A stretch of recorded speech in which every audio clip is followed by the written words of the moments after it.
Os ingleses, mas eu queria primeiro cumprimentar o senador Girão, que presidiu essa reunião, agradecer pelo convite, cumprimentar o senador Magno Malta, que está aqui agora na presidência, cumprimentar as ilustres participantes dessa mesa.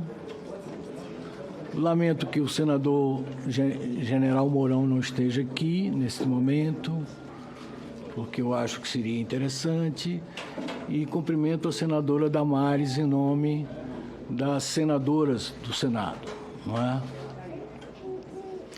Bem, eu estou aqui como representante da Associação Brasileira de Imprensa, não é? Da gloriosa ABI, não é? Do doutor Barbosa Lima Sobrinho, para citar uma referência histórica, não é?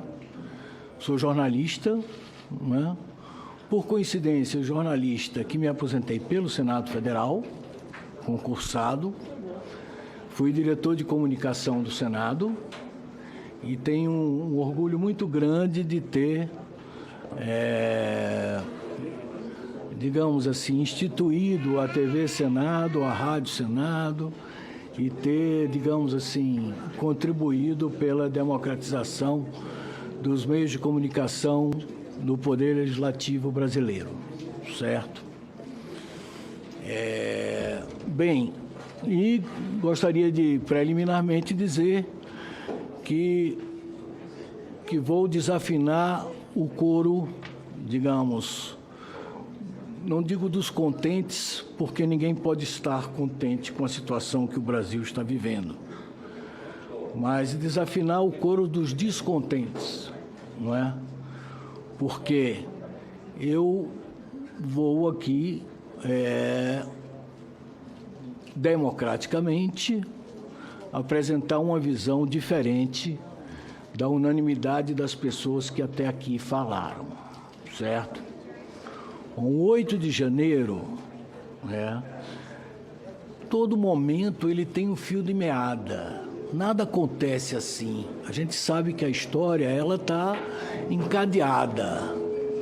Então, quando a gente analisar o 8 de janeiro, a gente tem que ver os antecedentes desse 8 de janeiro. Qual era a moldura dele, qual era o contexto que ele se deu, qual foi o discurso que inspirou o 8 de janeiro. Não é? E ninguém aqui é ingênuo, não é?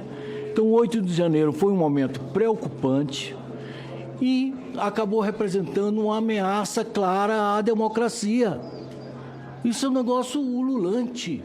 Não tem mais, a história está aí, a história está consolidada, não tem mais como apagar a história, não é? Os fatos em si, claro que se houve momentos que as pessoas sofreram, que muita gente ingênua veio de lá para cá, mas o fato é que o bojo do movimento era um movimento golpista. Ele queria, era um movimento... Posso falar? Obrigado. A democracia agradece. Então... Só um minutinho, vamos... Tá, eu também. Vamos garantir a palavra aqui Por favor. Do jornalista Hollenberg. Por favor. Então, o discurso já era esse. Na porta do QG já era esse. Depois da eleição já era esse. Da reunião, quer dizer, se tentou desmoralizar o sistema eleitoral brasileiro pelos quais os senhores senadores e deputados foram eleitos. Entende? Então, acho que é óbvio, é claro que cada um pode ter uma opinião diferente, mas é o seguinte, a Constituição de 88 que nos rege e que foi voltada pelos senhores parlamentares, seja no Senado, seja na Câmara, diz lá, a independência e harmonia entre os poderes, primeiro, e diz lá que como é que é o processo de eleição, de escolha dos ministros do Supremo. A escolha do ministro do Supremo passa por aqui, pelo Senado Federal, não é? E que o Senado Federal quer a Câmara Revisora. Então, eu vi aqui críticas, eu tem críticas. Eu sou filho de magistrado e meu pai era daquela velha guarda que dizia que o magistrado só deve falar nos autos. Por coincidência, meu pai também foi deputado federal muitos anos. Por coincidência, eu tive muitos senadores na família, desde o tempo do Império. A gente não sabe nem quantos, porque como repetiu os nomes, alguns tinham o mesmo nome, eu não sei quantos foram exatamente. Mas então, meu irmão foi senador da República e foi governador de Brasília.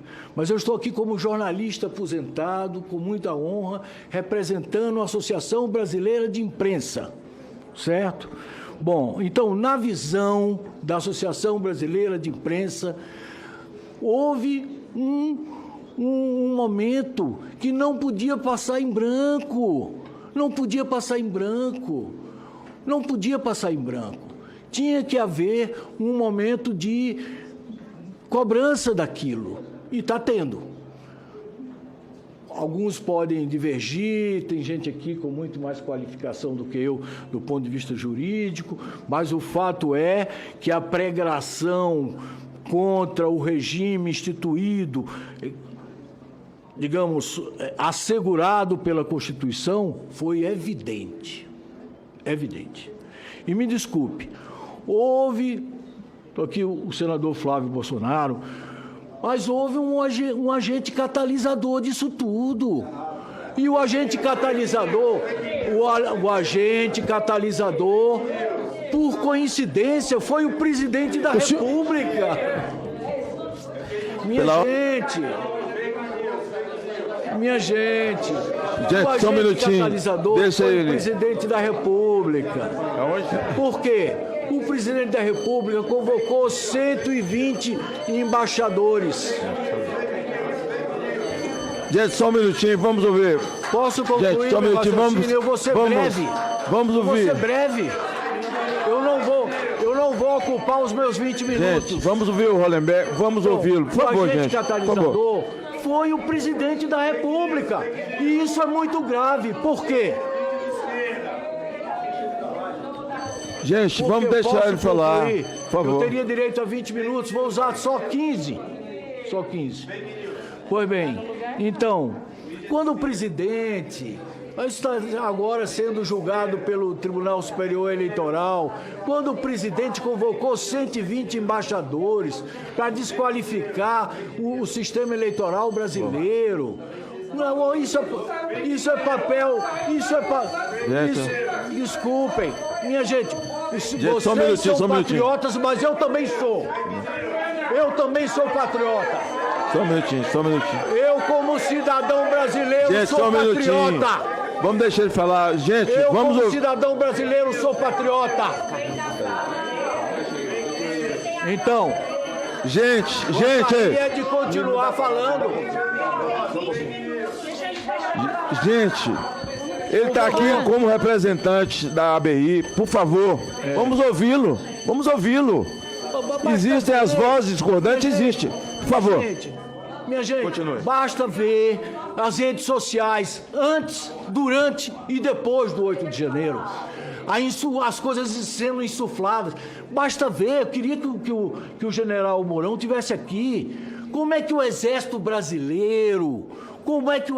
Brasileiro fica complacente com aquele acampamento, sem sentido nenhum do ponto de vista das Forças Armadas brasileiras? Calma, deixa eu comentar o seguinte. Não houve nada na história política brasileira... Gente, só um minuto. ...tão grave como essa a lançar o golpe militar de 64. Como é que foi tudo articulado, combinado? Aqui a companheira aqui, a senhora Gabriela, apresentou 5 ou 6 imagens. Eu poderia apresentar 1000 imagens que estão na rede social. Eu podia apresentar 1000 depoimentos da turma que depredou, orgulhosa de dizer: estamos aqui, vamos conquistar o poder. Vocês não podem se manifestar. O Supremo Tribunal Federal, minha gente, e achar que isso não houve uma tentativa. Nós temos um magistrado aqui, Mas é o seguinte, olha, agora é o seguinte, quem escolheu o Supremo Tribunal Federal, os ministros, foi a partir das regras constantes da Constituição Federal, foi o Senado Federal. Então essa história de pregar o fim do Supremo, tem a grande parte desses depoimentos que estão constando aí na rede social já pregava isso. Então eu estou aqui também como cidadão, como jornalista aposentado, como ex-funcionário do Senado Federal, como representante da gloriosa Associação Brasileira de Imprensa, para dizer, minha gente, a democracia, ela tem um alicerce. Um cidadão, um voto. Um cidadão, um voto. E o voto do negro vale o mesmo que o branco. Do evangélico vale o mesmo que o católico. E assim por diante. Então, e o que é que nós precisamos na democracia? Liberdade de organização partidária, liberdade de expressão e transparência. Isso aí. A nossa democracia, ela ainda é imperfeita. Por quê? Por que ela é imperfeita?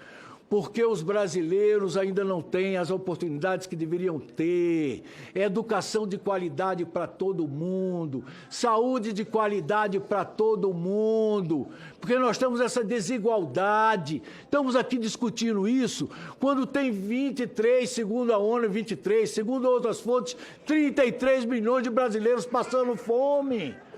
E aqui nós estamos discutindo, não, é a democracia que tem que ser aprofundada. E quando se fala em democracia, se fala inclusive, conforme a Constituição Federal de 88, em independência e autonomia dos poderes.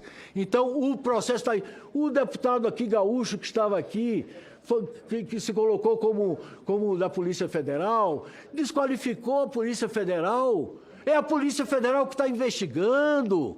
É daí que os processos vão sair. Tem gente competente, está dentro da autonomia da Polícia Federal. Então, por que vai se desqualificar a priori o inquérito?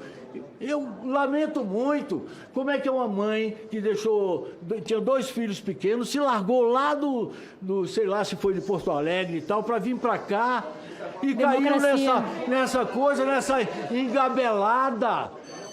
Acreditar que essas pessoas que marcharam, que vieram, outra coisa. Já está provado. As gravações dos celulares do Mauro Cid e as coisas do Anderson, já está lá. Tem coronel conspirando claramente. E esse coronel que conspirou claramente, que está lá claramente. Cadê o presidente Bolsonaro? Não vai dar o golpe. Cadê? Onde é que está o golpe? Tem que dar o golpe. Tem que dar. Não é? Então é o seguinte. A história não dá para ser borrada, apagada. A história está escrita. Ela agora é uma questão de tempo para aflorar a verdade. Entende? É verdade. Agora, eu lamento muito esse sofrimento humano, as pessoas lá. Eu lamento muito esse depoimento que foi feito aqui. Lamento muito o fato que aconteceu do 8 de janeiro. Mas é o seguinte, nós temos que ter responsabilidade. É a Constituição brasileira que está em jogo. É o regime democrático que está em jogo. E nós temos que zelar quem é de bem. Quem é de bem. Quem